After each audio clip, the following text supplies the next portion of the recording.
পেহেলগামে হামলার পর পাকিস্তান এবং ভারতের উত্তেজনা এখন তুঙ্গে। একাধিকবার ঘটেছে পাল্টাপাল্টি গোলাগুলির ঘটনাও।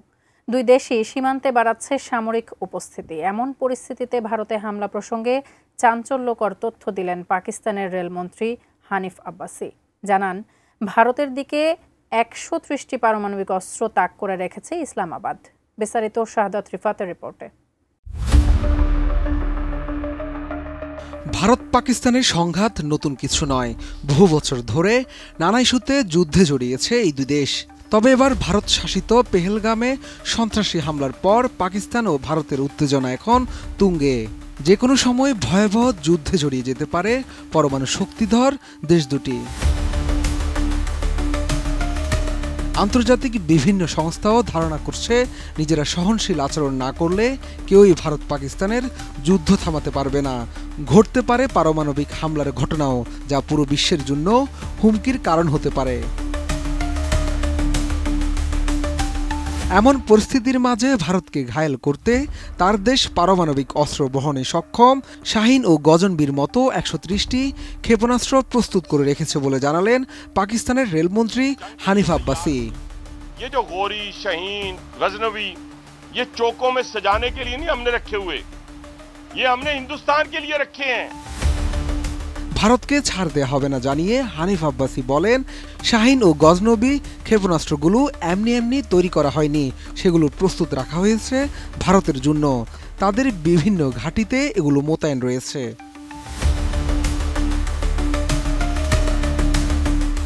এদিকে ভারতীয় গণমাধ্যমের এক প্রতিবেদনে বলা হয়, ভারত থেকে পাকিস্তানি দূতাবাসের সামরিক কর্মকর্তাদের বহিষ্কারের মাধ্যমে দেশটির বিরুদ্ধে কূটনৈতিক ব্যবস্থা নেওয়ার পরিপ্রেক্ষিতে পাকিস্তানের রেলমন্ত্রী এমন মন্তব্য করেছেন। ये ऐलान है हमारी तरफ से, ये ना सोचिएगा कि हम ठंडे ठंडे ये बातों में से गुजर के जाएंगे। ये पूरी एक तारीख है आपकी दहशतगर्दी की, और पाकिस्तान की एक तारीख है कि पाकिस्तानी कौम ने किस तरह दहशतगर्दी में जनाजे उठाए हैं। মূলত ভারতকে উদ্দেশ্য করে হানিফ আব্বাসি বলেন, এমন ব্যালিস্টিক ক্ষেপণাস্ত্র, ক্রুজ ক্ষেপণাস্ত্র শোকেসে সাজানো নেই, এগুলো ভারতের দিকেই তাক করে রাখা হয়েছে, আর কারো দিকে নয়।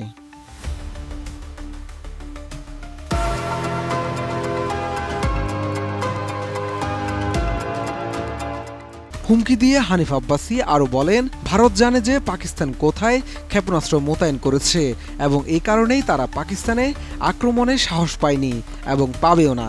ये जो 130 एटॉमिक हमारे पास वेपन है वो हमने सिर्फ मॉडल बनाने के लिए नहीं रखे हुए, और आपको पता ही नहीं कि हमने पाकिस्तान के किस किस हिस्से में रखे हुए हैं। ये दुनिया भी जानती है, आप भी जानते हैं। পাকিস্তানের নদীগুলোতে পানির প্রবাহে প্রতিবন্ধকতা সৃষ্টি করা অব্যাহত রাখলে পূর্ণমাত্রার যুদ্ধের জন্য পাকিস্তান প্রস্তুত বলেও হুঁশিয়ার দেন তিনি। বলেন, ভারত যদি পাকিস্তানের পানি বন্ধ করে রাখে, পাকিস্তান ভারতের নিঃশ্বাস বন্ধ করে দিবে। পাকিস্তানকে দোষারোপের বিষয়ে ভারতের উদ্দেশ্যে আব্বাসি আরও বলেন, এজেন্সিগুলোকে জবাবদিহি করার পরিবর্তে ভারত অন্য দেশের উপর নিষেধাজ্ঞা আরোপ করছে। তাদের দিকে আঙ্গুল তোলার আগে নিজেদের জবাবদিহি করতে হবে। ওই ছোট জায়গার মধ্যে ৮ লাখ নিরাপত্তা সদস্য রয়েছে। এত সেনার উপস্থিতিতে কিভাবে ঘটল পেহেলগামের ঘটনা? এর আগে গত ২২ এপ্রিল ভারত নিয়ন্ত্রিত কাশ্মীরের পেহেলগামে হামলায় ২৬ জন নিহত হন। হামলায় পাকিস্তানের সংশ্লিষ্টতার অভিযোগ এনে ১৯৬০ সালের সিন্ধু চুক্তি স্থগিতের পাশাপাশি পাকিস্তানি নাগরিকদের ভিসা প্রত্যাহার করে ভারত। পাল্টা পদক্ষেপ হিসাবে নিজেদের আকাশসীমা ভারতের জন্য বন্ধসহ বেশ কিছু সিদ্ধান্ত নিয়েছে পাকিস্তানও। শাহাদাত রিফাত, ATN নিউজ।